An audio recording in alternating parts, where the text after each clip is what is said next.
সম্মানিত রোকন ভাই এবং বোনেরা, প্রায় 2000-এরও অধিক মানুষ জীবন দেওয়ার মধ্য দিয়ে,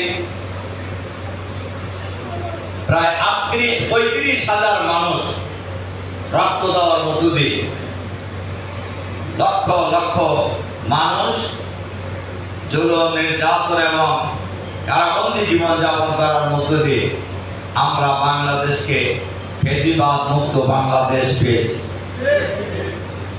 বাংলাদেশের মানুষ নতুন বাংলাদেশ পেয়েছে। এই নতুন বাংলাদেশের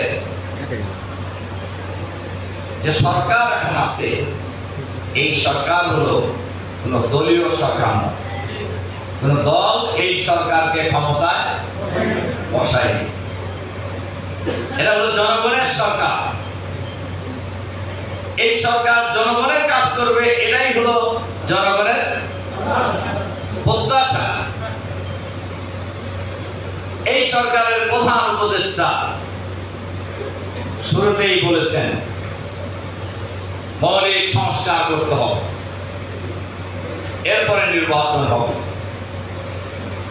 বলছে কিনা? এই সরকারের প্রধান উপদেষ্টা শুরুতেই বলেছেন গণহত্যার বিচার করতে হবে। এই সরকারের প্রধান উপদেষ্টা শুরুতেই বলেছেন যে মৌলিক সংস্কার হবে, এই সংস্কার সংবিধানের অন্তর্ভুক্ত হবে, এরপরে নির্বাচন হবে। আমরা লক্ষ্য করছি এর কোনটাই এখন পর্যন্ত হয় নাই, কিন্তু নির্বাচনের রোডম্যাপ ঘোষণা হয়ে গেছে। কার ইশারায়, কোন কারণে? এটা জাতিরা কি বুঝতে বাকি আছে? এজন্য আমরা প্রধান উপদেষ্টার সাথে দেখা করে বলছি, আপনি জাতির কাছে প্রতিশ্রুতি দিয়েছেন, সেই প্রতিশ্রুতি পূর্ণ না করে যদি সরকার যেন কোনো প্রকার নির্বাচন করতে চায়, সেই নির্বাচন বাংলাদেশের জনগণ মানবে না। সেই নির্বাচন বাংলাদেশের জনগণ করতে দেবে না। আর যারা সরকারে আছেন তারা অতীতের ন্যায়, সরকারের ন্যায় বিশ্বাসঘাতক হিসেবে জাতির কাছে পরিচিত হবে। তার কারণ জুলাই বিপ্লব কোন দলীয় আন্দোলনের ফসল নয়। আমি এর আগে বহু মিটিংয়ে বলেছি, জুলাই বিপ্লব কোন দলের কারণে হয় নাই, কোন দলের আন্দোলনের ফসল নয়। এখন অনেকেই অনেক লোক কথা কয়, ওনারা বলছিল না এবারে ঈদের সামনের ঈদ, এই সামনের ঈদ আর কোনোদিনও এটা জানে না বাংলাদেশের মানুষ, সবই জানে। এই জন্য আমাদের বক্তব্য খুবই পরিষ্কার, মৌলিক সংস্কার করতে হবে।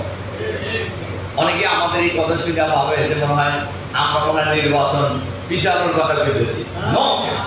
আমি বগুড়া সম্মেলনে বলছিলাম জামাত আগামীকালে নির্বাচনের জন্য প্রস্তুত, তবে অবশ্যই মৌলিক সংস্কার সম্পন্ন করতে হবে। জুলাই ঘোষণা, জুলাই সনদ সংবিধানের অন্তর্ভুক্ত করতে হবে, যারা আমরা বলছি আইনি ভিত্তি দিতে হবে, গণহত্যার বিচার করতে হবে। বাংলাদেশের জনগণের দাবি সুষ্ঠু নির্বাচনের জন্য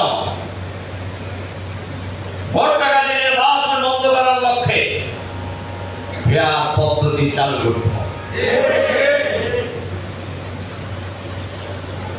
এই কাজগুলি সরকারের ওয়াদা ছিল, সুতরাং সরকারকে এই কাজগুলি অবশ্যই নির্বাচনের আগেই করতে হবে। সম্মানিত ভাই এবং বোনেরা, সুতরাং আমরা এই বাংলাদেশে বাংলাদেশ জামাত ইসলামী একটি সুখী, সমৃদ্ধশালী, আধুনিক, মানবিক, চাঁদাবাজ মুক্ত, দুর্নীতি মুক্ত, দখলবাজ মুক্ত নতুন বাংলাদেশ আমরা গঠন করতে চাই। যে বাংলাদেশে শুধু থাকবে না চাঁদাবাজ, যে বাংলাদেশে থাকবে না নৈরাজ্য, যে বাংলাদেশে থাকবে না পরস্পর খুনাখুনি, যে বাংলাদেশে থাকবে না কোনো দুর্নীতিবাজ, এরকম একটা বাংলাদেশ আপনারা চান না? আমার মনে হয় আমাদের সাংবাদিক বন্ধুরাও সেটা চান, আমরা সবাই চাই এরকম একটা বাংলাদেশ যদি আমরা গঠন করতে পারি, যে বাংলাদেশে বেকারত্ব থাকবে না, যে বাংলাদেশে